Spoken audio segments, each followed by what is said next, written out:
So we have a 2005 Ford Excursion here. Party.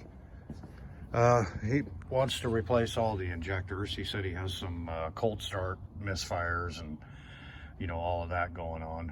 It was warm when it got here.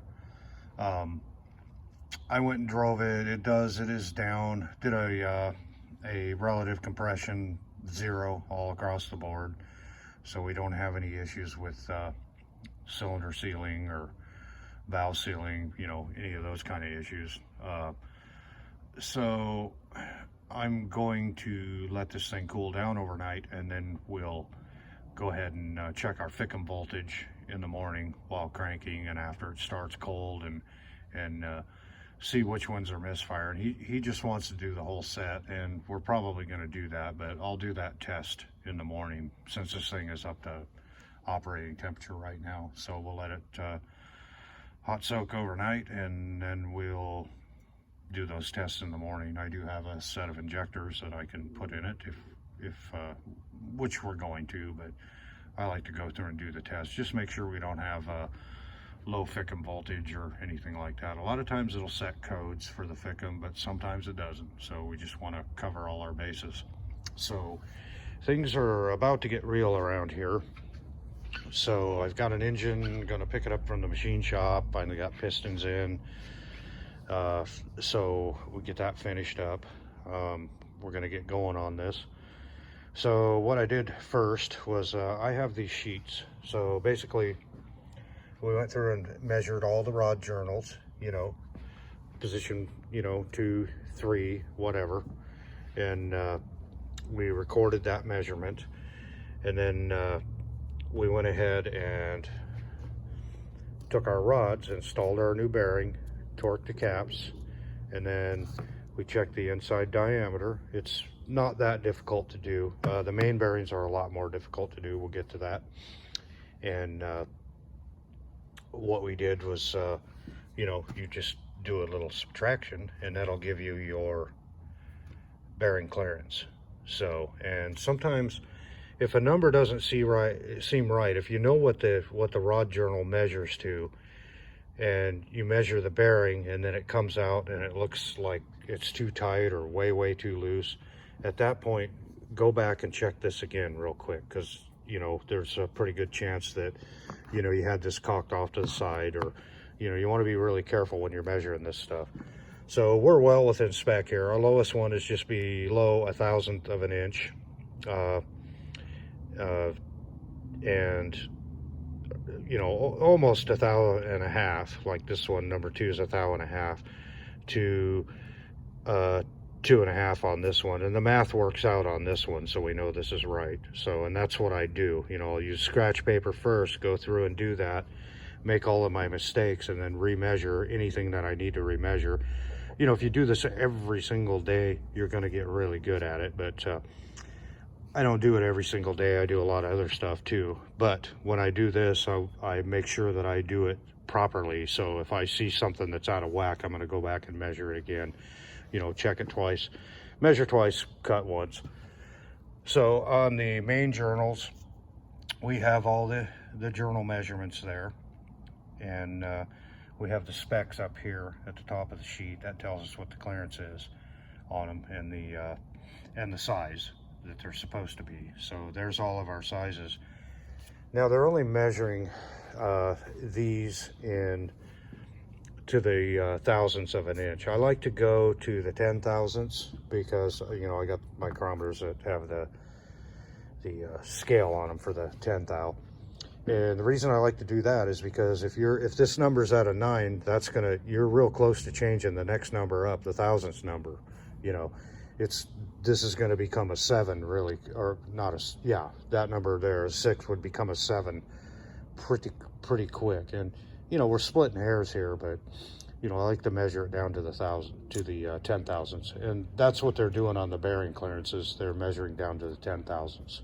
So on the main bearings, what we're going to do is I'm going to, because it's a real, this isn't too bad to do. The rods, all I got to do is untorque the caps, hang them on the pistons, and after I check the ring gap for each cylinder, you know, and put them in, you know, after I get the crankshaft installed. But as far as the main bearings, I actually use plastic gauge on those because it's a lot easier. You know, you could measure, you know, you could pop the bearings in there, and I've done this in the past, but it's really difficult to measure the bearings, especially when you get in here, you know, in the middle of the engine on these, to get an accurate measurement. For one thing, you have a groove in the upper bearing, you know, for the oil, and you got to stay on the outside edge of it, and it can be kind of tricky to do that. I've done it, but it seems to take a while to do that because you're coming up with all kinds of weird numbers. You got to go back and remeasure. Measuring the crankshaft's easy. That part of it's easy. I mean, it's real easy to measure these, you know, and come up with a good, you know, with a good accurate number. But when you're doing these, I just use plastic gauge on them. So what I'm going to do, we got a bed plate seal. That isn't going to affect anything. So basically, we're going to take the bed plate, we're going to install the bearings in there, put the crankshaft in dry, torque everything down to spec, and then pop it back off, and then measure our plastic gauge, and that'll give us our clearance on that. It's just a lot easier, and I've found that, you know, I've checked it, and every time I've checked it, it's pretty damn accurate. So, like I said, horseshoes and hand grenades, we're not gonna, you know, we're not, this is old tech. We're not, you know, we're not building a NASCAR engine. You know, it would be nice to do that, but it would cost you a fortune to do that. So on the rings, when I get the rings back, we're going to, this is a block that I'm going to send in next. But anyway, you know, we'll check each ring. There's a spec, an end gap spec for each ring, and hopefully they're going to be all right. If they're tight, then we'll have to, you know, we'll have to use the ring file on them and file them to get them within spec. But we'll do that for each cylinder, and you know, get them installed on the pistons. So as far as the rotating assembly goes, that's going to be it, you know, all of that. But I like to keep track of this stuff, and hopefully Hans is going to know the numbers that I'm going to need for the piston wall clearance, because I would like to record that too. So he should have those numbers, so I'll record that on the sheet too, so I can give that to the customer and say, hey, you know, these are your bearing clearances, here's your piston to wall clearance, here, you know, your ring end gap, your thrust clearance. And as far as the rotating assembly goes, that's really all you need to worry about on these. I mean, you know, bolting the heads on, you know, as long as you torque the bolts and you know, torque them properly and all that, you're not going to run into too many issues. But this is really the critical part here. You want to make sure that this is 100%. And I know this is going way above and beyond what a lot of people do, you know, unless they're some high-end engine builder or something. But this is just what I do because I want this thing to last. There are things that we could do to do this even better, but unfortunately, the area that I live in, we don't have those resources here.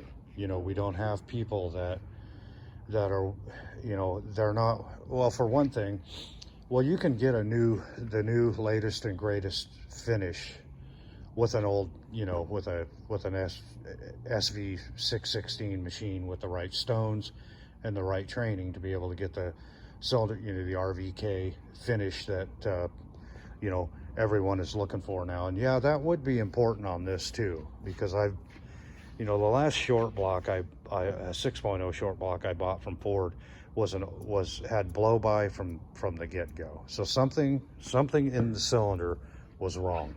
You know, we didn't have good ring seal, and these rings, you know, they're steel, and they're actually steel rings. So I mean, they should finish the break. I mean, they should break in pretty damn quick. You know, if you have the proper, you know, I'm suspecting that they didn't on that particular one, they didn't have the proper finish on it. But right now, you know, we're at the mercy of our machinists, and if they don't want to, you know, what they've been doing for years and years and years is fine, but you know, most of them are not even interested in hearing anything about, you know, what do you know? You know, what do I know? I just put them together, you know, that type of thing. But anyway, hopefully we'll get our block back Monday, and we can get everything washed up, give it a good final wash, dry it all off, and get to assembling it. And we have all the rest of our parts for the number one here that we're doing, and you know, we'll be able just to keep right on and going with it and get it back together, and get her running, get her broke in, and get it back to the customer. And it will last, you know, I know that he will take care of it. It'll last, you know, as far as the engine part of it, it'll last a good long time for him. So by doing all this, we know what we got. You know, we're not really rolling the dice.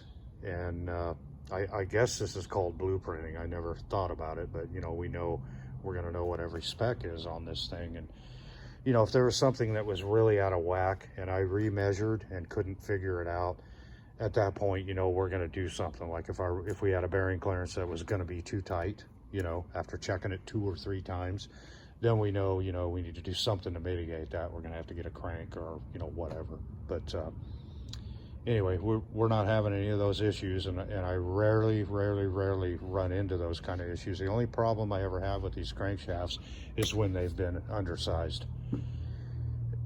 Yeah, I mean, they're just a freaking disaster. So anytime I can find a good virgin crankshaft that's still within spec, I'm going to use it, and there's absolutely nothing wrong with using it. I mean, this is a big old chunk of forged steel. It ain't going nowhere. And you know, there's no reason, no earthly reason to have one of these crankshafts reground unless it's, you know, some metal debris has gone through it and really scored it up, or you know, it's worn out, which hell, I've seen them with 300,000 miles on them that had crankshafts that look as nice as this one. This one, you know, you could get away with polishing this thing, but I mean, there's no need to. This is all, you know, once I wash this off for the final time, I had oiled it up because I don't want it to rust, so it looks, you know, it looks beautiful when it's clean. So and it mics out okay. So anyway, this is what we do, and this is how we do it, and we try to do it the best that we can. And like I said, you know, we're kind of at the mercy of the services that we have around us, you know. So, and then